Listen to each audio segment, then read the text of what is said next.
국악으로 영화 수다 딸기 세루수 국영수 예. 후. 안녕하세요 예입니다. 안녕하세요 정유리입니다. 안녕하세요 난입니다. 예. 네, 저희가 지금까지 한 영화가 동주와 사도인데요.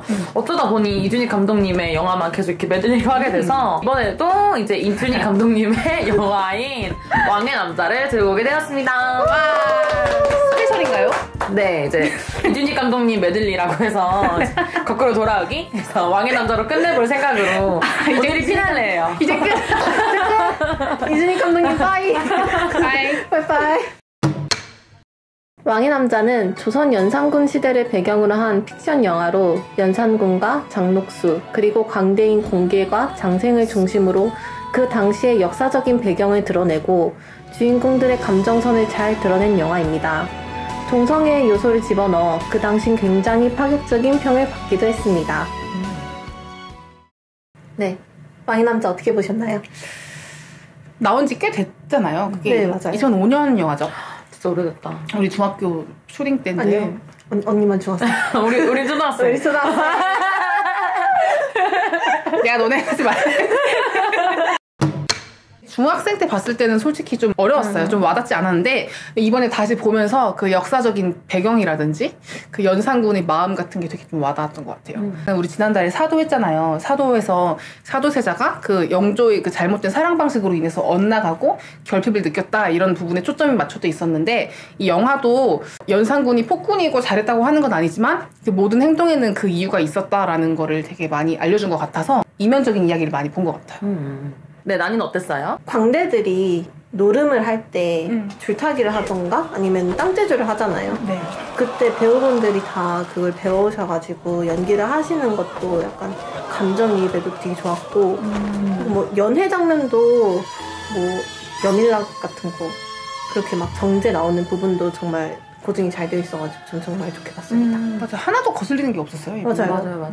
또 그런 연희 같은 거는 우리가 정말 찾아서 보지 않는 이상 네, 잘 모르잖아요. 근데 되게 이런 영화에서 다뤄주니까 아 우리나라 연희에 이런 놀이가 있고 저런 놀이가 있었구나를 좀 잘 알 수 있었던 영화가 아니었을까 맞아. 네, 생각합니다.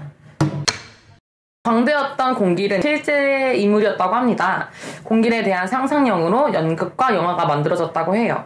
역사상 임금은 임금다워야 하고 신하는 신하다워야지 임금이 임금답지 못하고 신하가 신하답지 못하면 아무리 곡식이 있더라도 내가 먹을 수 있으랴 라는 말을 했다고 해요.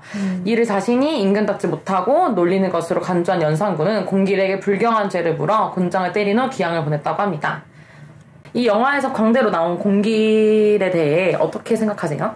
저는 그 광대의 정체성을 되게 자랑스러워하는 게 영화에 나오잖아요. 맞아요. 즐기고 다음 생에도 광대로 살고 싶다라고 둘이 마지막에 얘기하는 부채 던지고. 네. 멋있어. 장면이 있었는데 그 부분이 좀 생각이 나네요. 저는. 정말 그 광대라는 운명들을 좀 그대로 받아들인 게 아닌가라는 생각이 들고 저는 공길도 공길이지만 공길을 연기한 배우 이준기 님도 정말 너무 이뻐가지고 네, 진짜 그러니까 몰입이 진짜 계속 그쪽으로만 너무 이뻐.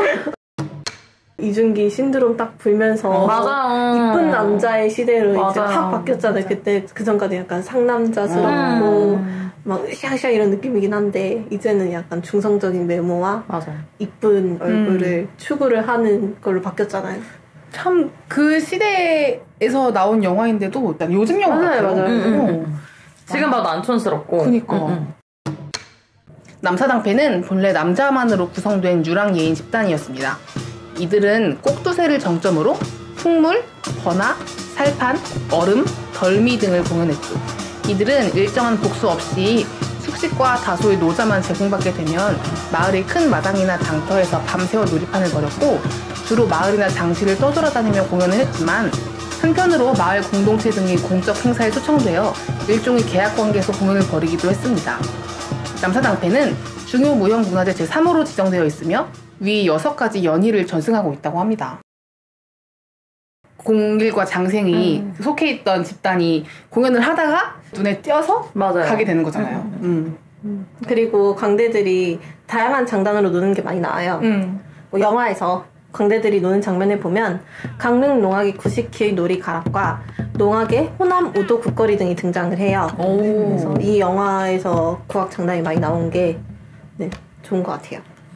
그치. 이게 영화에서 솔직히 장단이 나올 일이 별로 없잖아요. 맞아요. 그런데 이 영화에서는 되게 자연스럽게 국악 장단을 많이 내보내주는 게 되게 맞아요. 좋았던 것 같아요. 그게 되게 물 흐르듯이 이렇게 슉슉 이렇게 나오니까 좋더라고요. 그러면 이제 이 흐름을 타서 음악 얘기를 좀 해봅시다. 좋아요. 왕의 남자는 음악이죠. 너무 멋있죠. 진짜 좋지 않아요? 한 트랙 한 트랙이 다 진짜 좋았던 것 같아요. 근데 저는 그 음악 중에서도 무엇보다 이게 오케스트라가 많이 나오잖아요. 감정선을 그 바이올린의 하이 부분으로 아슬아슬하게 타고 하는 그런 느낌? 그런 잡아내는 게 되게 좋더라고요. 디테일. 또 제가 이준익 감독님 좋아하는 이유 중에 하나가 국악을 많이 사용을 하시잖아요. 그게 정말 좋은데 이 영화에서는 대금이 그 역할을 많이 했죠. 대금이 계속 선율을 연주해줬는데 한 가지 좀 아쉬웠던 게 있다면 국악은 플랫조로 연주하는 게 악기 특성상 가장 잘 맞잖아요. 특히 관악기는. 그런데 이 곡에서는 다 메이저 키로 연주를 해버리니까 대금이 그 음을 내는 게 되게 힘들어 보이더라고요. 대금이 제대로 된 매력이 잘 드러나지 않았던 것 같아서 이럴 때는 오케스트라에 맞추기보다는 국악기에 더 맞춰야 되는 게 아닐까라는 생각도 조금 했습니다.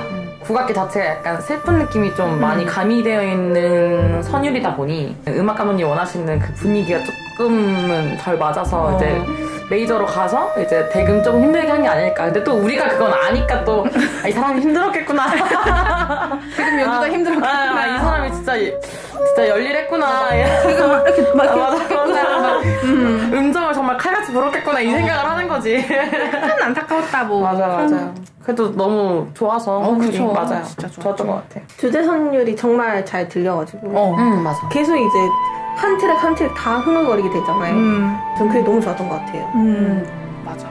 전체적으로 진짜 국악기를 잘 사용하셨구나. 또 이제 국악기 자체가 이제 공명성과 울림과 그렇게 부드러운 악기는 사실 아니다 보니까 그런 한계치에 대해서는 이제 오케스트라를 되게 잘 쓰셨더라고요. 그래서 그렇게 치고 빠지고 이게 어우러짐이 되게 흐름상 되게 잘 연결이 되고 이 한계치를 서로를 위해 잘 커버가 됐구나라는 게 좀 많이 느껴져서 좋았던 것 같아요. 맞아요. 이준익 감독님의 왕의 남자는 여기서 마무리하려고 합니다. 이준익 감독님은 이제 끝인 거죠? 네. 끝. 사랑했습니다. 좋은 영화 만들어주셔서 감사합니다. 진짜 감사합니다. 그리고 다음 주에도 어김없이 열심히 곡을 써서 왕의 남자와 어울리는 음악을 가져와 보도록 할 테니까 많이 봐주세요. 예, 화이팅! 화이팅! 네, 오늘 본 영상이 좋으셨다면 좋아요와 또 구독, 댓글 많이 달아주셨으면 좋겠습니다. 그럼 다음 주에 돌아오도록 하겠습니다. 이만! 아디오스! 안녕!